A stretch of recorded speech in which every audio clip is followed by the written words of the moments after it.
What if one extinct species could save entire continents? This species vanished from the wild in the 60s of the last century. But today, these animals are returning to the most lifeless corners of the planet. And something incredible is happening. Deserts are turning green, ecosystems are coming alive, and land that was considered dead is breathing again. This is the story of an extinct species of wild horses, and how this species can change the fate of entire regions. Subscribe to the channel, it is going to be interesting.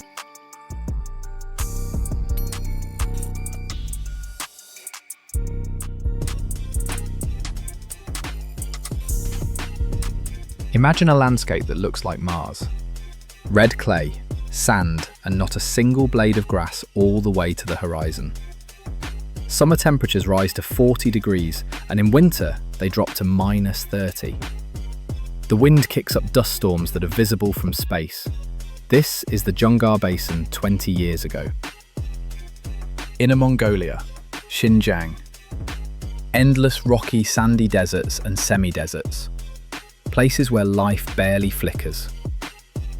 But many of these territories did not become this way on their own, but because of humans. Decades of uncontrolled development turned once living steppes into lifeless spaces. Agriculture squeezed the last juices out of the earth. Industry poisoned the soil. Millions of heads of livestock trampled the grass down to the roots. The process of desertification was gaining momentum, and nothing could stop it. Every year, the desert ate thousands of square kilometers of living land. China tried to fight back. Desert greening programs, which the whole world knows about, really did produce results. But this was not enough. And then scientists remembered an amazing species that once inhabited these lands. About Przewalski's horse, the last true wild horse on the planet. These animals are unique. Unlike all the horses that graze on farms and race at racetracks, Przewalski's horse was never domesticated.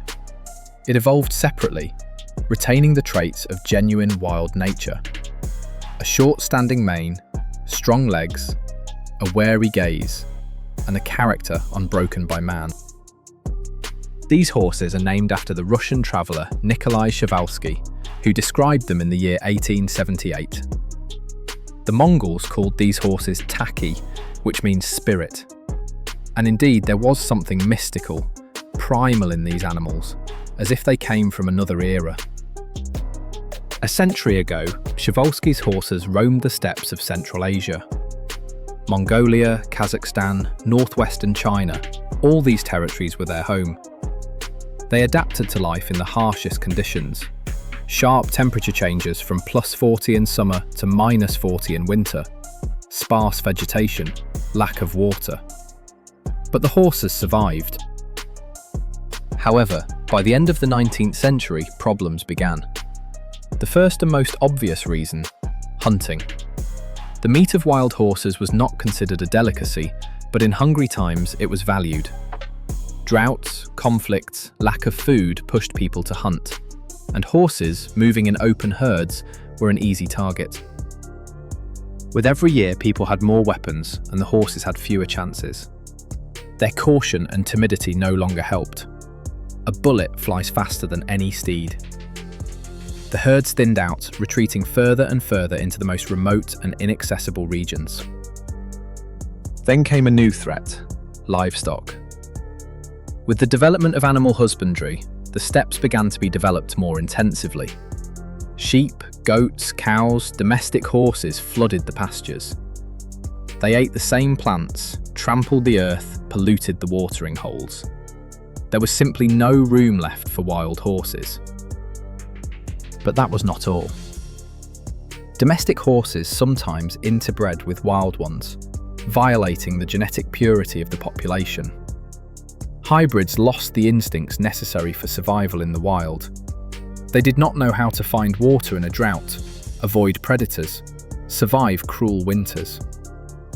There were fewer and fewer purebred Przewalski's horses. Parallel to this was the destruction of the habitat. Agriculture was advancing. Arable lands, roads, canals, fences cut the steppes into fragments. The migration routes of wild horses were blocked. Territories across which they had roamed for thousands of years became inaccessible. Przewalski's horses needed huge spaces. They had to move freely in search of food and water, especially during dry periods. The restriction of freedom of movement became a critical blow. Isolated groups could not find enough food and died. Climate changes aggravated the situation. The inner regions of Asia are historically prone to desertification, but in the 20th century, the process accelerated. Mass cutting of shrubs for fuel, excessive grazing of livestock, depletion of reservoirs turned steppes into deserts. Areas appeared where even hardy wild horses could not find food. Ecosystems were collapsing. Plants disappeared, followed by herbivores, then predators. The horses had nowhere to retreat. The desert was advancing from all sides, squeezing the last habitable patches. Population fragmentation was added to this. Even when small groups of wild horses still existed, they were isolated from each other. Genetic exchange did not happen. The size of each group fell, gene diversity narrowed. This made the animals vulnerable to diseases and stress. One severe winter, one epidemic, and a whole group could disappear. Without an influx of fresh blood from outside, the population slowly died from inbreeding. Foals were born weak, many did not live to a year. Mortality grew, birth rates fell. The spiral of extinction was twisting tighter and tighter. By the middle of the 20th century, it became obvious. Wild Przewalski's horses are disappearing. In 1959, an international stud book was created. All horses kept in captivity were entered into it, with detailed pedigree and genetic information. The goal? To coordinate breeding and preserve genetic diversity. But this did not save the wild populations. The last confirmed sightings date back to the end of the 60s. Scientists combed the steppes of Mongolia and China, looking for hoof prints, remnants of fur, manure, without result. In 1969, Przewalski's horse was officially recognised as extinct in the wild. All remaining animals were in zoos. Several dozen individuals in Europe, America, Asia. They all descended from a handful of horses caught at the beginning of the century. The species hung by a thread. But it was these horses that gave a chance for rebirth. And in the meantime, something amazing became clear. With the departure of the horses, the ecosystems of the steppes began to degrade even faster. Vegetation ceased to recover correctly. Sand dunes began to move, burying the remains of the grass cover under them. Predators disappeared or left for other regions. It turned out Przewalski's horses did not just live in the steppe. They worked for the ecosystem, fulfilling a role that no one else could fulfill. They were landscape engineers, animals whose presence shaped the habitat itself. Without them, the steppe was dying. This understanding became a turning point. Programs to return horses to the wild began in different countries. China took this especially seriously. Its western and northwestern territories, the very places where wild horses once galloped, turned into degrading deserts. And China decided to bring the horses back. In 1986, a wild horse breeding centre was founded in Xinjiang. The area looked lifeless, endless spaces of sand and stone. But it was here that the story of rebirth began. 8 stallions and 10 mares arrived from zoos in Germany, Great Britain and the USA. No one released them into the wild immediately. That would have been suicide for animals raised in captivity. Long preparation began. The horses were kept in large pens, where conditions were as close to natural as possible. They learned to get food themselves, look for water, which is critically important in arid regions. Scientists observed, analysed, corrected the programme. Horses were trained to avoid danger. Instincts were developed that had atrophied over generations of life in zoos. At the same time, the population in the centre grew. In 1987, another 18 individuals arrived from the USA and Germany. International cooperation was key. Zoos of the world sent horses, shared experience, financed projects. The stud book helped avoid inbreeding, preserving the genetic health of the population. Each new horse was worth its weight in gold. And so in 2001, a historic event happened.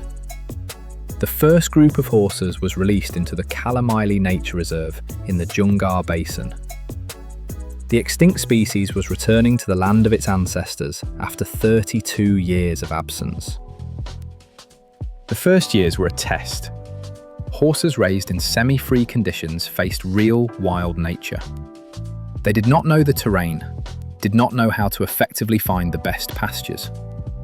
Predators, sensing new prey, began to hunt. Severe winters took the lives of unprepared animals. But the survivors adapted. They learned from mistakes, developed skills, passed knowledge to offspring. Foals born already in the wild were much better adapted.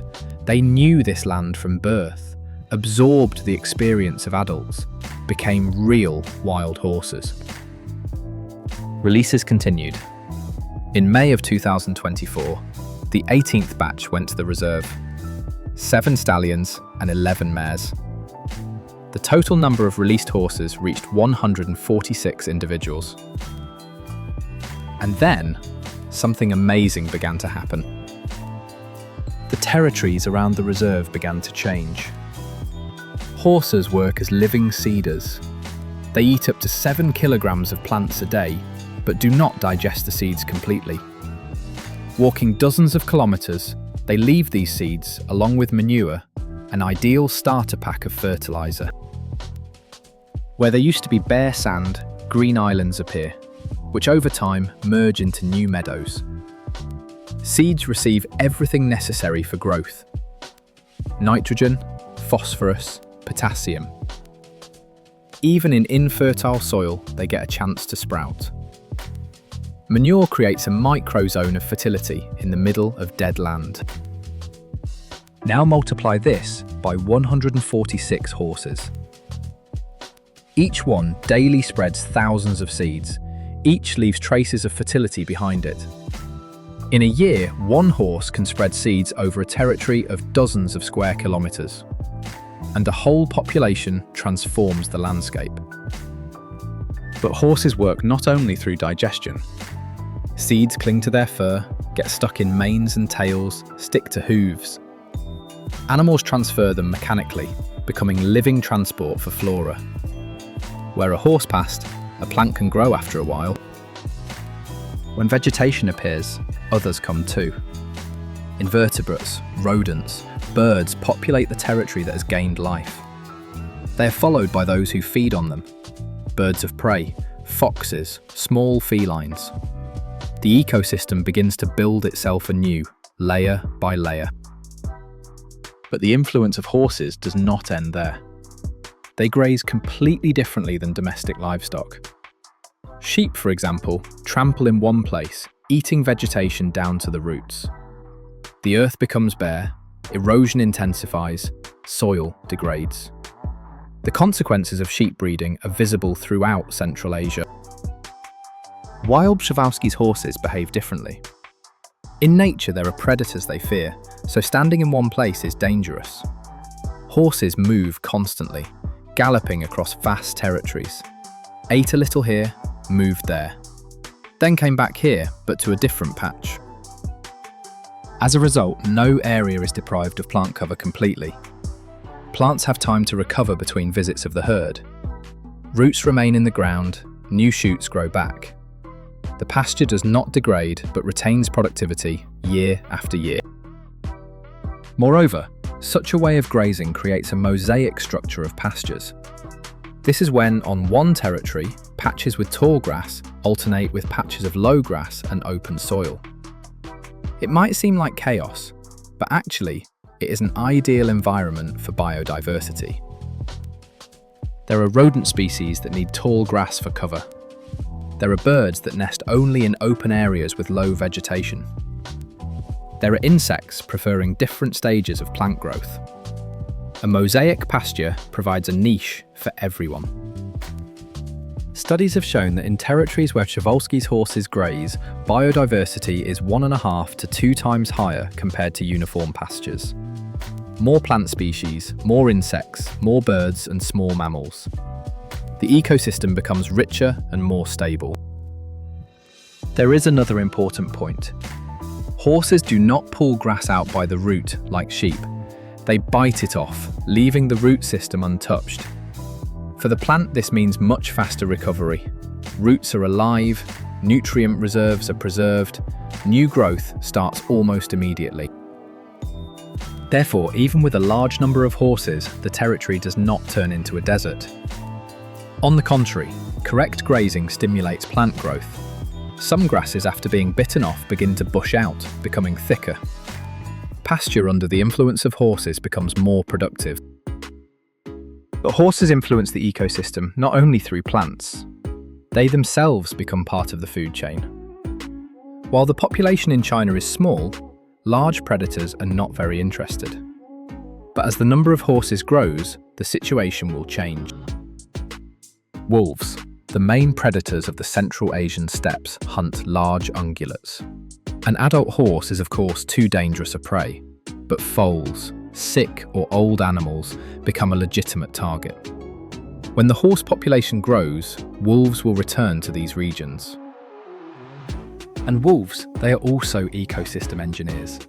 They control herbivore populations, preventing them from multiplying excessively. They remove the sick and weak, improving the genetic health of prey populations. They attract scavengers that clean up the remains of prey. The influence of wolves extends to the whole ecosystem. A cascade effect is obtained. Horses restore vegetation. Vegetation attracts herbivores and insects. Those attract small predators. A growing horse population attracts large predators. And those close the circle, controlling everyone else. The ecosystem builds itself anew. And it works. By the end of 2024, the total number of Przewalski's horses in Xinjiang reached 534 individuals. This includes both those living in captivity in the breeding centre and wild ones in the Kalamili Reserve. Not bad for a species that was completely absent here 30 years ago. China understands that to create a sustainable population, several independent groups are needed. You cannot keep all eggs in one basket. Therefore, breeding and release preparation programs are conducted in different regions. In Gansu province, a centre in Wuwei operates, where the next batches of horses are being prepared. Research continues constantly. Scientists study the behaviour of horses, their influence on the ecosystem, the genetic health of the population. Each release is planned taking into account previous experience. Mistakes are analysed, methods are improved. It is not just releasing animals and forgetting, it is constant, painstaking work. China's experience is important not only for China itself. Neighbouring countries, Mongolia and Kazakhstan, are also actively engaged in the reintroduction of Przewalski's horses. And Chinese research helps them avoid mistakes, speed up the process, make programs more effective. Mongolia started first back in the 90s. In 1992, the first horses from European zoos were brought to the Hustai National Park. It was an international team, zoologists from the Netherlands, Germany, Switzerland, the Czech Republic. The Prague Zoo played a key role. It is there that they keep the international stud book of Przewalski's horses. When it was required to transport animals to Mongolia, they even used military planes. This shows how seriously the world community treats the saving of the species. Over time, other territories were added to Hustai, the Khamin Tal Reserve and the Great Gobi Reserve. Full-fledged wild populations were formed here.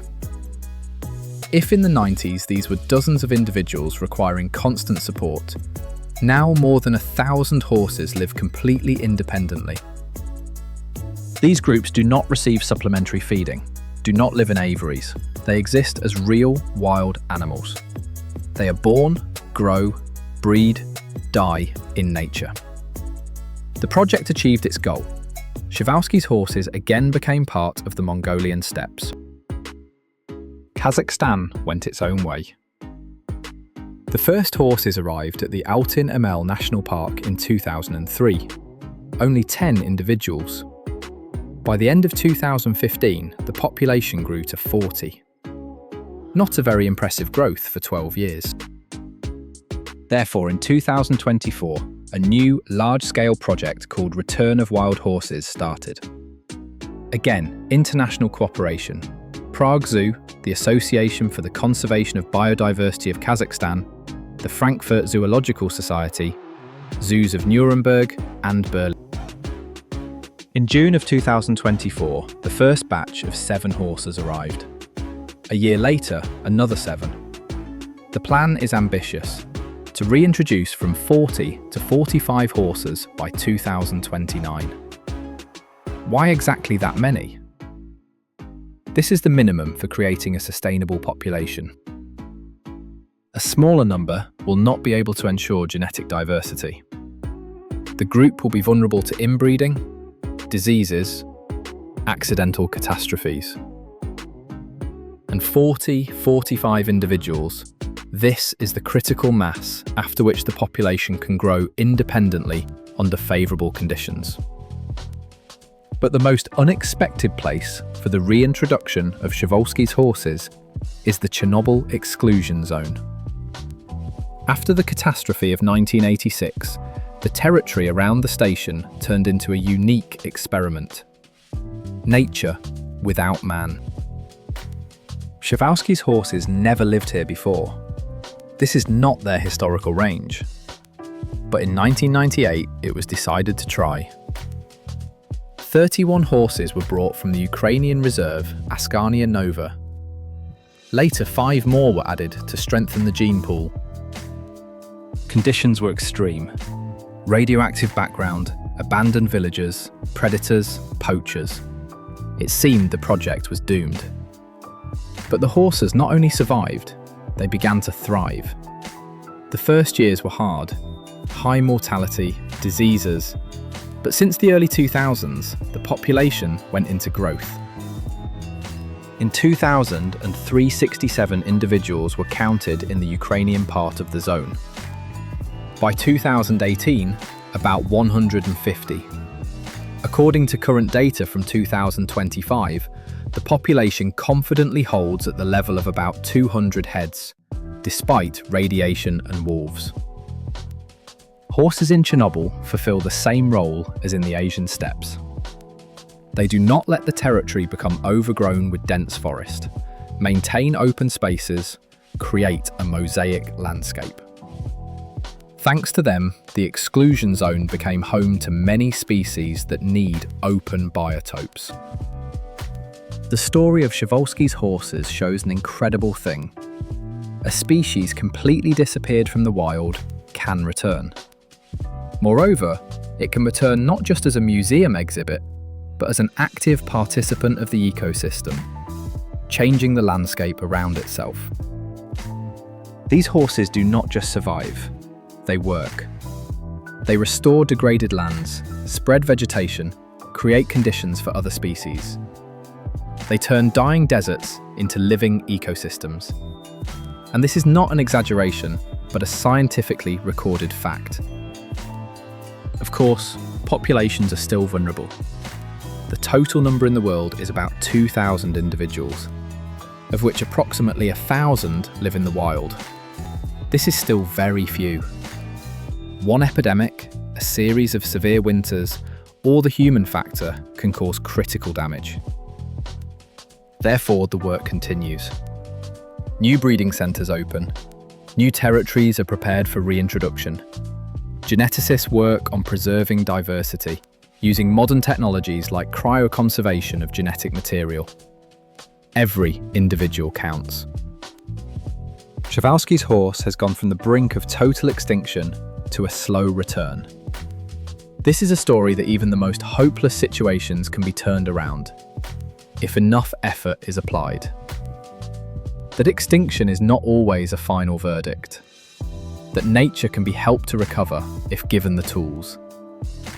And sometimes this tool becomes an animal that we almost lost forever. Subscribe to the channel and be sure to write your thoughts in the comments.